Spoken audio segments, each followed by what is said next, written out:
ओम श्री गणेशाय नमः। जय तारा देवी माता।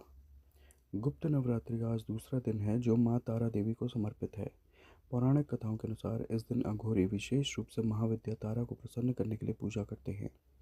महर्षि वशिष्ठ ने सबसे पहले इनकी आराधना की थी। शत्रुओं का नाश करने वाली माँ तारा सौंदर्य, रूप, ऐश्वर्य की देवी मानी जाती हैं। साथ ही आर्थिक उन्नति, भोग और मोक्ष दोनों प्रदान करने वाली भी हैं। तारापीठ में देवी सती के नेत्र गिरे थे, इसलिए इस स्थान को नयन तारा भी कहा जाता है। यह पीठ पश्चिम बंगाल के बीरभूम में स्थित है। एक अन्य कथा के अनुसार माना जाता है कि तारा देवी राजा दक्ष की दूसरी पुत्री थी, जिनका मंदिर शिमला से 13 किलोमीटर दूर शोघी में स्थित है। तारा देवी को शमशान की देवी कहा जाता है। पौराणिक कथाओं के अनुसार जब समुद्र मंथन के समय भगवान शिव ने विषपान किया था, जिससे उनके शरीर में काफ़ी जलन और कई तकलीफें हो रही थी। ऐसे में माँ काली के दूसरे स्वरूप तारा देवी ने भगवान शंकर को स्तनपान कराया, तब जाकर विष की जलन शांत हुई। तारा देवी माँ काली का ही रूप है। तारा देवी नरमुंड की माला पहनती हैं और इन्हें तंत्र शास्त्र की देवी माना गया है। इनकी पूजा से सारे कष्ट मिट जाते हैं। शास्त्रों के अनुसार लंकापति रावण ने भी माँ तारा की उपासना की थी। साथ ही माता तारा देवी को लेकर यह भी मान्यता है कि जिनका उद्धार भगवान शिव भी नहीं कर पाते, उन भक्तों का उद्धार भी माँ तारा देवी करती हैं।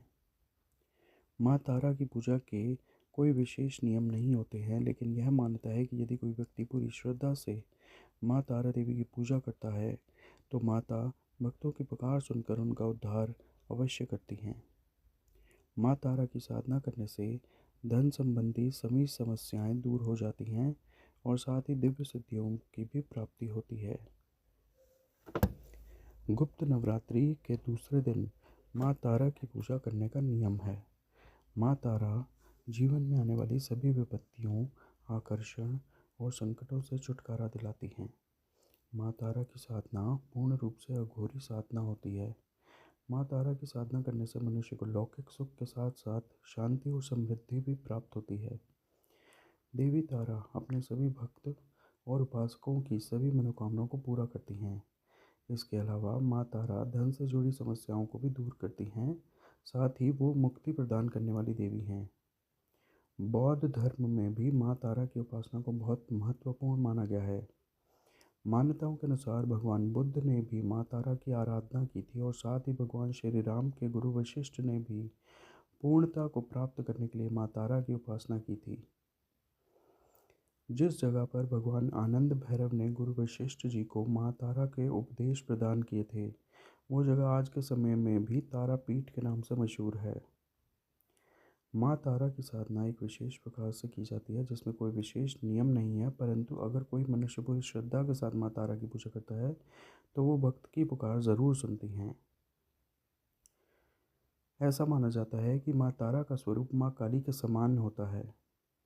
माँ तारा की पूजा ज़्यादातर अघोरी, तांत्रिक और साधु करते हैं। माँ तारा के 3 स्वरूप हैं। इनका रंग नीला है, इसलिए इन्हें नील सरस्वती भी कहा जाता है।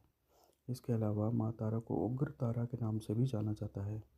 माँ अपना उग्र रूप धारण करके अपने भक्तों के सभी कष्टों को दूर करती हैं और अपने भक्तों को मोक्ष प्रदान करती हैं।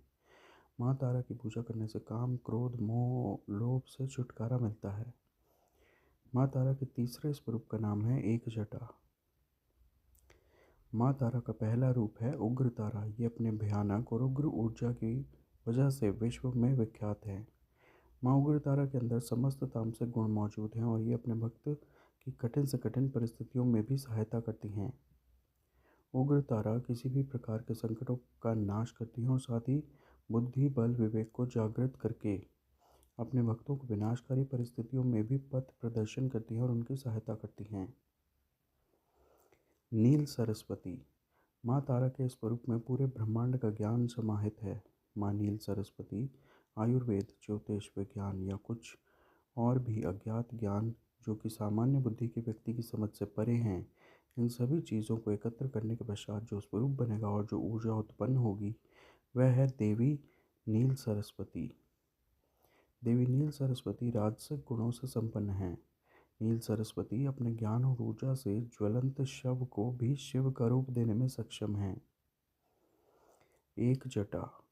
माँ तारा का तीसरा तीसरा स्वरूप है एक जटा। देवी एक जटा मोक्ष प्रदान करने वाली देवी हैं। माँ का यह स्वरूप सत्व गुणी है। देवी एक जटा शिव को अपनी जटाओं में धारण करके उन्हें मोक्ष प्रदान करने वाली देवी हैं। देवी एक जटा अपने अभी भक्तों को मृत्यु के पश्चात अपनी जटा में स्थान देती हैं और साथ ही मोक्ष प्रदान करती हैं। माँ तारा देवी की कथा। पौराणिक कथा के अनुसार देवी तारा का जन्म मेरु पर्वत के पश्चिम भाग में चोलना नदी के किनारे पर हुआ था। स्वतंत्र तंत्र के अनुसार देवी तारा की उत्पत्ति तट पर हुई। हयग्रीव नाम के दैत्य के वध हेतु देवी महाकाली ने ही नील वर्ण धारण किया था। महाकाल संहिता के अनुसार चैत्र शुक्ल अष्टमी तिथि में देवी तारा प्रकट हुई थी। इस कारण यह तिथि तारा अष्टमी कहलाती है। चैत्र शुक्ल नवमी की रात्रि तारा रात्रि कहलाती है। सबसे पहले स्वर्गलोक के रत्नद्वीप में वैदिक कल्पोक्त तथ्यों तथा वाक्यों को देवी काली के मुख से सुनकर शिवजी अपनी पत्नी पर बहुत प्रसन्न हुए। सर्वप्रथम स्वर्गलोक के रत्नद्वीप में वैदिक कल्पोक्त तथ्यों तथा वाक्यों को देवी काली के मुख से सुनकर शिवजी अपनी पत्नी पर बहुत प्रसन्न हुए। शिवजी ने महाकाली से पूछा, आदि काल में आप अपने भयंकर मुख वाले रावण का विनाश किया। आपने भयंकर मुख वाले रावण का विनाश किया, तब आश्चर्य से युक्त आपका वह स्वरूप तारा नाम से विख्यात हुआ। उस समय समस्त देवताओं ने आपकी स्तुति की थी तथा आप अपने हाथों में खड्ग, नरमुंड, वार तथा अभय मुद्रा धारण की हुई थी। मुख से चंचल जिह्वा बाहर कर आप भयंकर रूप वाली प्रतीत हो रही थी। आपका वह विकराल रूप देख सभी देवता भय से आतुर हो कांप रहे थे। आपके विकराल भयंकर रुद्र रूप को देखकर उन्हें शांत करने के निमित्त ब्रह्मा जी आपके पास गए थे। समस्त देवताओं को ब्रह्मा जी के साथ देखकर देवी लज्जित हो आप खड्ग से लज्जा निवारण की चेष्टा करने लगी। रावण वध के समय आप अपने रुद्र रूप के कारण नग्न हो गई थी तथा स्वयं ब्रह्मा जी ने आपकी लज्जा निवारण हेतु आपको व्याघ्र चर्म प्रदान किया था।